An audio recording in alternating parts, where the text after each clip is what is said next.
Desa Mangliawan. Desa Mangliawan mempunyai ketinggian tanah rata-rata 468 meter di atas permukaan air laut berhawa sedang. Suhu 20 hingga 35 derajat Celcius dan tanah rata, tidak berbukit.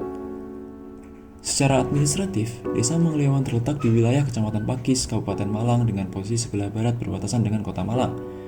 Di sebelah utara berbatasan dengan Desa Tirtomoyo, Kecamatan Pakis. Di sebelah barat berbatasan dengan Kelurahan Pandanwangi, Kecamatan Blimbing. Di sisi selatan berbatasan dengan Desa Sekarpuro, Kecamatan Pakis. Sedangkan di sisi timur berbatasan dengan Desa Saptorenggo, Kecamatan Pakis. Jarak tempuh Desa Mangliawan ke ibu kota kecamatan adalah 5,3 km yang dapat ditempuh dengan waktu sekitar 15 menit. Luas wilayah Desa Mangliawan adalah 340 hektar. Luas lahan yang ada terbagi ke dalam beberapa peruntukan yang dapat dikelompokkan seperti untuk fasilitas umum, pemukiman, persawahan, perkebunan, dan lain-lain.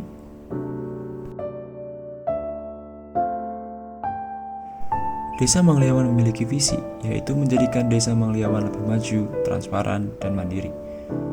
Selain visi, Desa Mangliawan mempunyai misi, antara lain membentuk pemerintahan yang amanah, transparan, dan efisien, pemanfaatan sumber daya secara maksimal untuk meningkatkan daya saing menuju perekonomian desa yang mandiri, jatah air sumber wadid yang akan dikelola oleh desa untuk kesejahteraan masyarakat Mangliawan, pemberdayaan pemuda dan menggalakkan olahraga di masyarakat, dan yang terakhir mengangkat dan melestarikan budaya serta tradisi sebagai ikon Desa Mangliawan.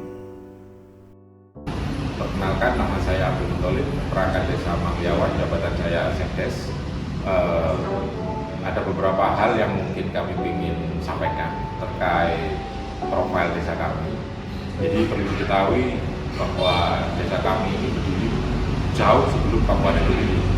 Jadi ada kegiatan reguler, kalau kita ngomong tentang sejarah ya, ada kegiatan reguler yang sudah leading sectori oleh lembaga desa kami namanya LAD, yaitu kegiatan berupa bersih desa sekaligus kirab budaya untuk memperingati hari jadi kami. Jadi kalau yang di kabupaten atau desa lain ada, kami pun juga ada.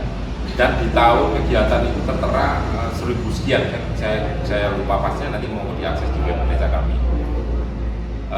Terkait sejarah mungkin itu, terkait potensi, karena kita secara geografis dekat dengan kota, jadi karakter desa kita ini agak unik. Jadi banyak potensi yang kalau boleh dibilang uniknya itu ada yang memang daerah rasanya benar-benar kultur kota, tapi juga ada daerah yang vibe desanya ini masih terasa. Karena keunikan itu akhirnya banyak hal yang menjadikan potensi ini nggak dimiliki oleh desa lain. Dari sisi alam kita ada potensi wisata yang sekarang lagi dikerjakan, ada Mendit Lanang, ada Kali Cemplong, ada juga Kampung Banyu di belakang rumah Mendit itu, yang secara bertahap kita berusaha untuk memaksimalkan supaya memberi dampak positif. Nanti perlahan kita akan serah kelolakan terhadap BUMDes. Kita sudah punya BUMDes. Pertanian kebetulan kita masih ada kurang lebih berapa ya, hampir kalau 20-30 hektaran berupa tanah sawah masih ada. Terus dari potensi craft, kerajinan, UKM, food and beverage, kita punya kayak lumpia yang sekarang sudah banyak dikenal ya. Kalau dari sisi kerajinan ada beberapa perajin, termasuk saya sendiri ini praktisi UKM. Saya bikin kerajinan recycle limbah kayu. Saya proses jadi home decor kayak lemari, hiasan rumah dan lain-lain.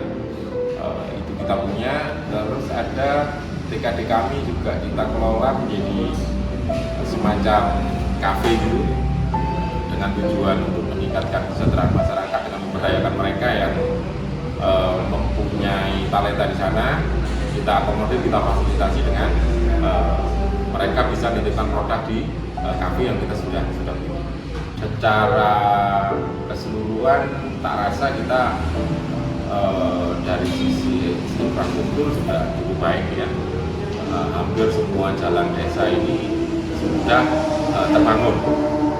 Minimal mereka nggak ada yang tanah ya, ada pun mungkin beberapa meter, dan ini setiap tahun anggaran ini kita selalu benahi. Harapannya nanti di akhir tahun 2025 ini sudah selesai semua, jadi nggak ada lagi jalan yang berupa tanah. Peninggalan zaman penjajahan merupakan saksi bisu sejarah yang memberikan kita wawasan tentang masa lalu. Di Desa Mangliawan, jalur tram yang masih dapat dilihat menjadi salah satu bukti keberadaan transportasi masa penjajahan. Jalur tram di Desa Mangliawan dibangun pada awal abad ke-20 selama masa penjajahan Belanda. Pembangunan ini dimulai sekitar tahun 1915 sebagai bagian dari proyek pengembangan infrastruktur transportasi di wilayah tersebut. Dengan berakhirnya masa penjajahan, beberapa jalur tram mengalami penutupan karena berkurangnya kebutuhan atau adanya modernisasi infrastruktur transportasi. Namun, beberapa bagian dari jalur tersebut mungkin masih dapat ditemui sebagai peninggalan sejarah.